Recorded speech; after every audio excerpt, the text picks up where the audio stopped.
La question revient toujours. Comment on fait pour que cet argent travaille un peu pour nous au lieu de juste disparaître? Oui, c'est vrai. Aujourd'hui, on va décortiquer ensemble une méthode assez simple, étape par étape, pour vraiment reprendre la main sur son budget dès que le salaire tombe sur le compte. C'est un moment super important en fait. Agir tout de suite et de façon structurée, ça change vraiment la donne. Ah oui, Oui, on passe d'une gestion où on subit un peu à une gestion qu'on choisit. Ces étapes, elles construisent un système quoi, pour avoir plus de sérénité financière. d'accord. Alors commençons par le début, hein. La première étape, c'est ce fameux se payer soi-même en premier. Pourquoi c'est si crucial en fait? Mais c'est fondamental parce que ça inverse complètement la logique habituelle. Normalement, on dépense et on épargne ce qui reste, s'il reste quelque chose. C'est ça. Là, non.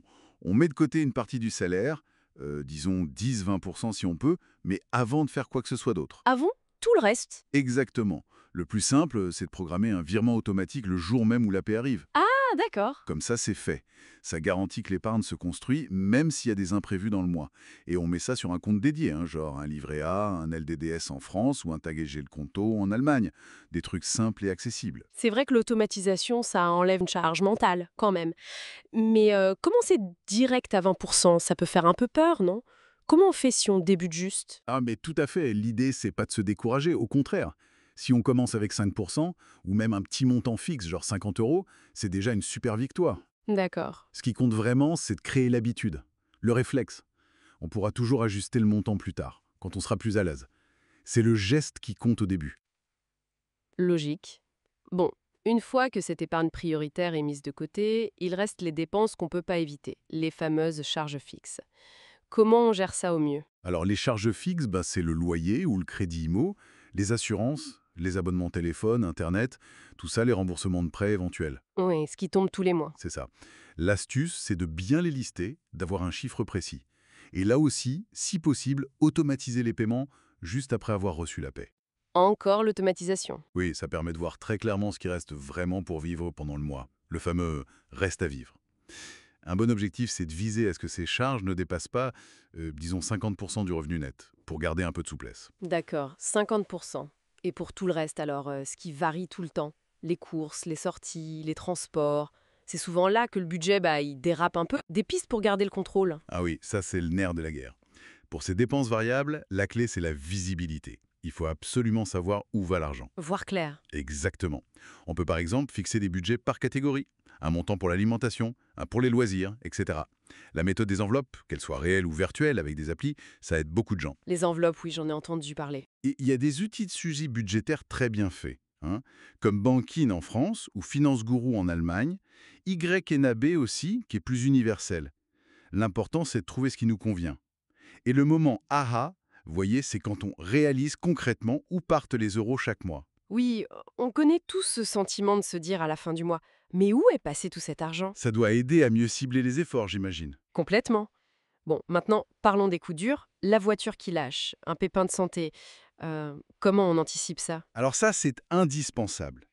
Le fonds d'urgence. C'est une somme qu'on met de côté, mais spécifiquement pour les imprévus. Une sorte de matelas de sécurité. Exactement, pour éviter de devoir s'endetter ou de piocher dans l'épargne qu'on avait prévue pour autre chose, pour le long terme. L'objectif classique, c'est d'avoir entre 3 et 6 mois de dépenses essentielles de côté. 3 à 6 mois. Oui, et c'est une priorité absolue, hein. Il faut le construire avant même de penser à des investissements plus risqués ou compliqués. Et cet argent doit rester disponible tout de suite et en sécurité. Donc, encore une fois, livret A LDDS en France ou le Tagesgeld Konto en Allemagne, c'est parfait pour ça. Oui, ça doit apporter une vraie tranquillité d'esprit, ça. Une fois cette sécurité bien en place, comment on fait pour que l'argent travaille un peu plus pour préparer des projets futurs? Voilà. Une fois qu'on a cette base solide, cette épargne de précaution, on peut commencer à distinguer deux choses. L'épargne pour des projets à moyen terme, les vacances, un apport pour un appart, une voiture, et l'investissement à plus long terme, la retraite, faire grossir son patrimoine. Ce n'est pas la même chose. Non. Et les outils sont différents. Pour le long terme, on peut regarder du côté du PEA, le plan d'épargne en action, en France pour investir en bourse avec une fiscalité qui peut être intéressante. Ou l'assurance vie? D'accord. En Allemagne, les plans d'investissement programmés en ETF, ces ETF Sparplan, sont très populaires. Mais le point crucial ici, c'est de bien comprendre avant d'agir. Ça soulève des questions importantes. Investir dans quoi? Pourquoi? Et avec quel niveau de risque on est à l'aise? Bien noté. C'est une autre discussion, ça.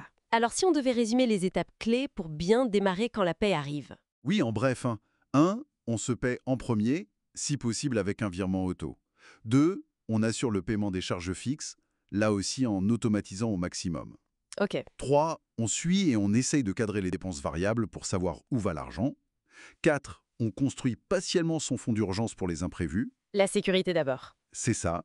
Et 5, seulement après, on planifie son épargne et ses investissements en fonction de ses projets et de son horizon de temps.